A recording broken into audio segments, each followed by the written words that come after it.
gotta make sure I look pretty for you guys. Looking good. Yeah, my little calming technique. Okay. Hi.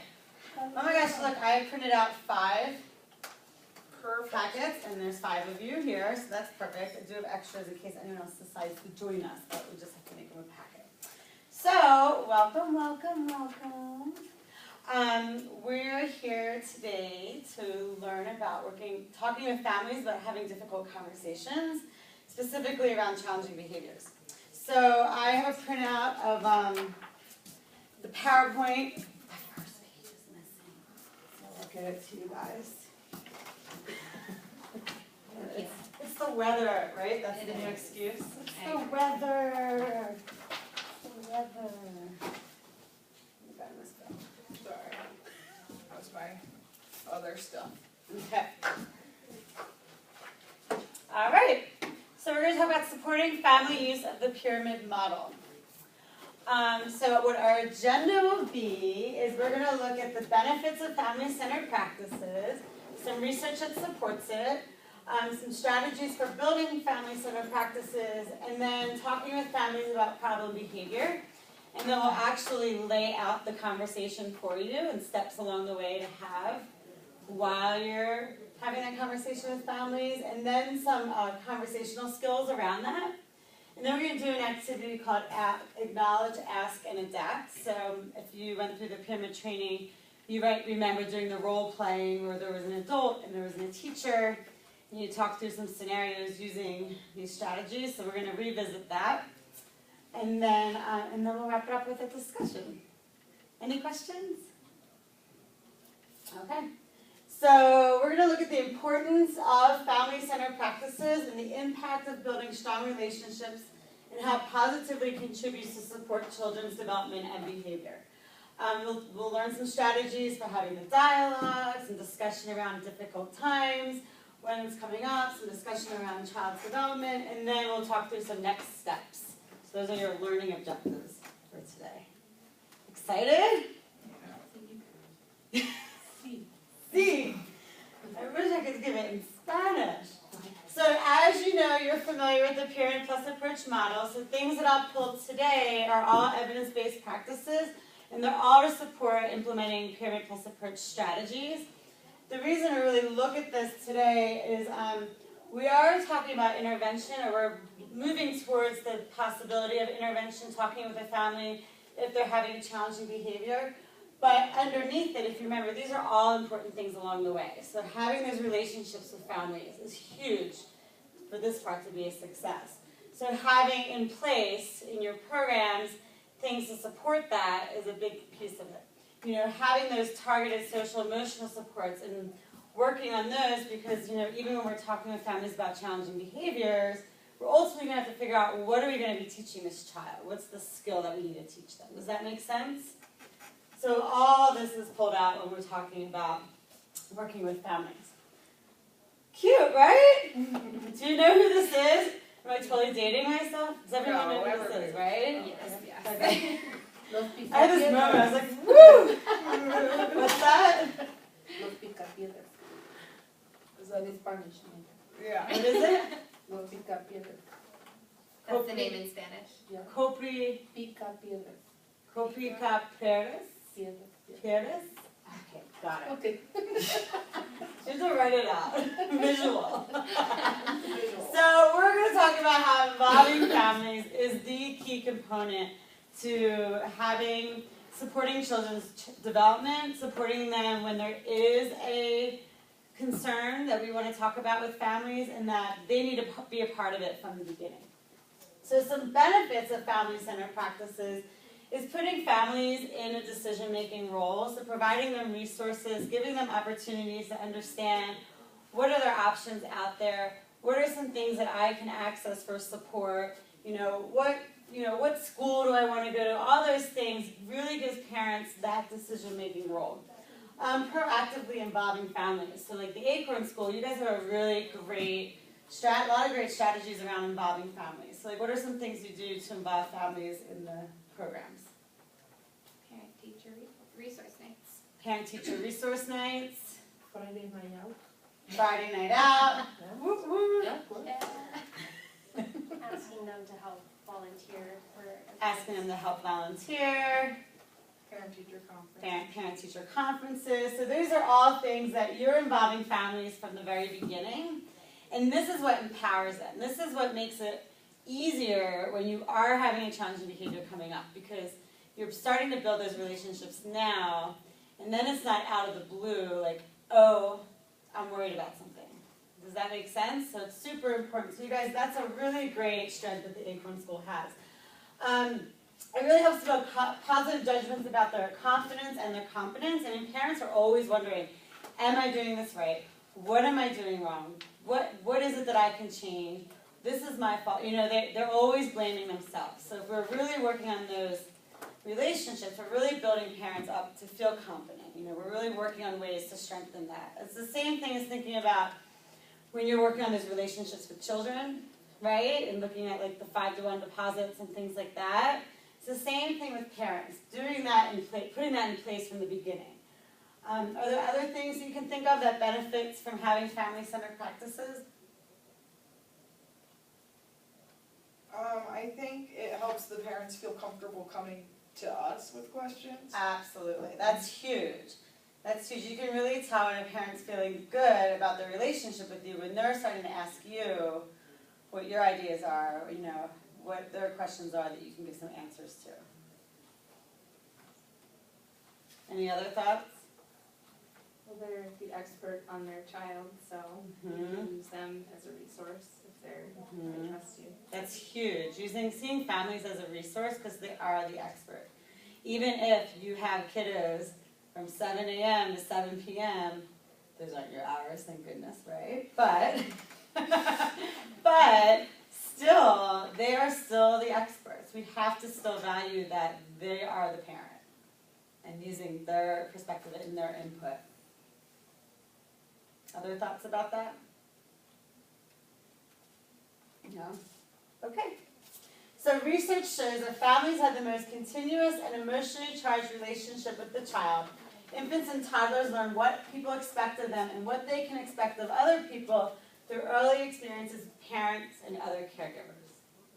In fact, some have argued that ensuring parent involvement and responsiveness is a necessary component of early intervention, without which child-direct intervention services are unlikely to be effective.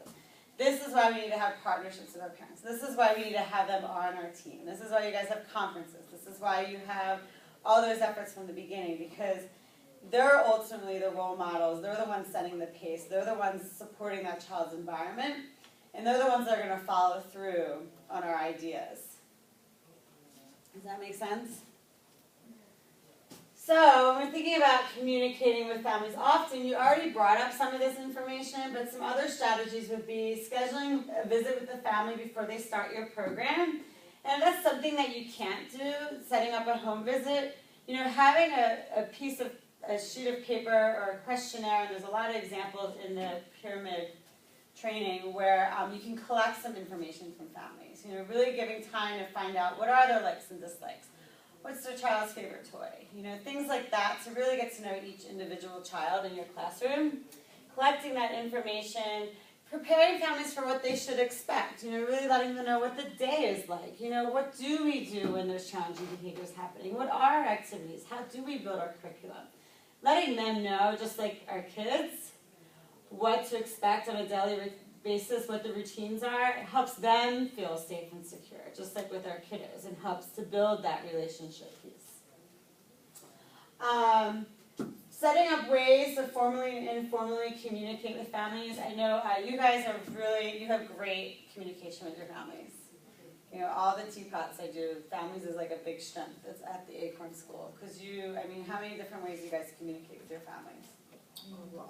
Email, text. Email, text, phone, Cambu.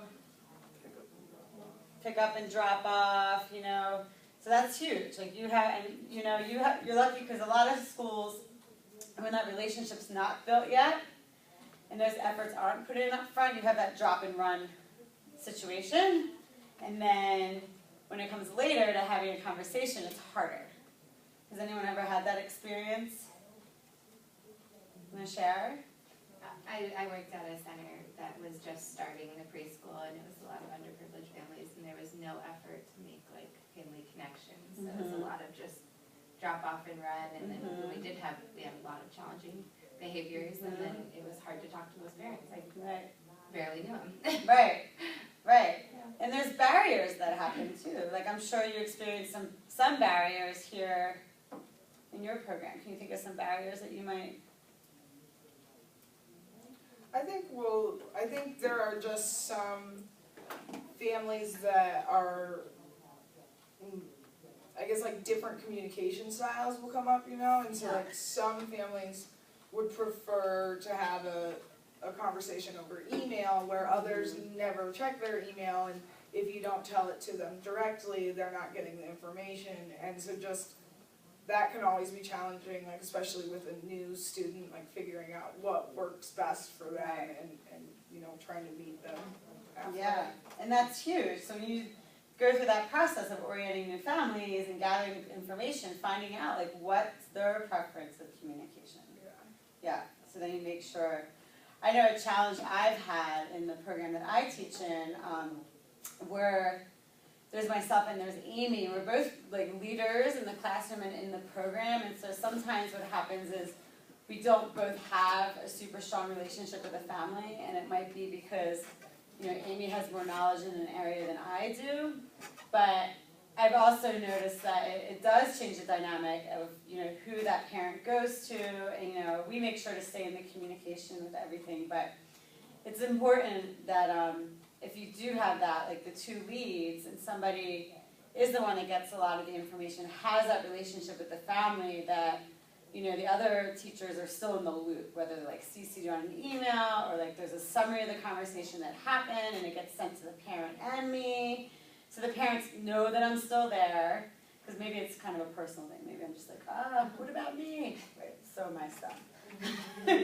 You know, so but thinking about that even when, you know, it's great, or like in an infant room, if you have the primary caregiving model where you have one teacher with a couple kiddos, and they have that relationship with the parent, that you still make sure everyone else is looped in somehow. And that the parent knows everybody else is still a part of that. Does that make sense? I think the other thing that can be challenging are like some parents don't, you know, we're the ones that have like the knowledge of like, it works better when we work as a team, you know, Yeah. like some parents view child care centers as like, you're going to watch my kid all day, and like I don't really care a lot about like what happened or whatever, Yeah. you know, like this is your world and that's my world, Right. kind of separation. That disconnect. Yeah. And that's why it's a really important thing to bring up. And that's why in the pyramid, in that yellow section, how important it is to have those processes and policies and procedures and events and expectations like built in, so that families know walking in your doors, like, oh, we're going to be a part of this. We're not just dropping and leaving. Yeah. Like, you know, we're going to be engaged. And at the same time, you get to educate them how it benefits their child in the long run. So yeah, I'm really glad you brought that up, because it's really important. Always using that 5-to-1. We're going to see this a lot in the next couple minutes. But you remember the 5-to-1 ratio? What's the 5-to-1? 5 positives to 1 negative. Just want to make sure. Can't do all the talking. So when we look at, we're looking at, so going into a conversation, you know, part of Chelsea's coaching is she's being coached on how to have a difficult conversation with a family around, you know, specific behavior with a child, and then ultimately introducing them strategies will be the next step for her, but getting through that conversation. But the benefit of having this conversation and working with the family and doing the teaming is so when you get to those strategies, the difference being like, you know, like a play therapy model, you know, or like a pull-out model where the speech therapist works with that kiddo for like an hour, is that kiddo is only going to get like 1 hour to work on that skill. But if we do it in a way where, if you think of like Chelsea being the interventionist, and then she's going to talk with the family of how we're going to come up with some ideas to help that child with that skill, then the family brings it over to the child. And this isn't even thinking about school. That's 84 hours in an hour.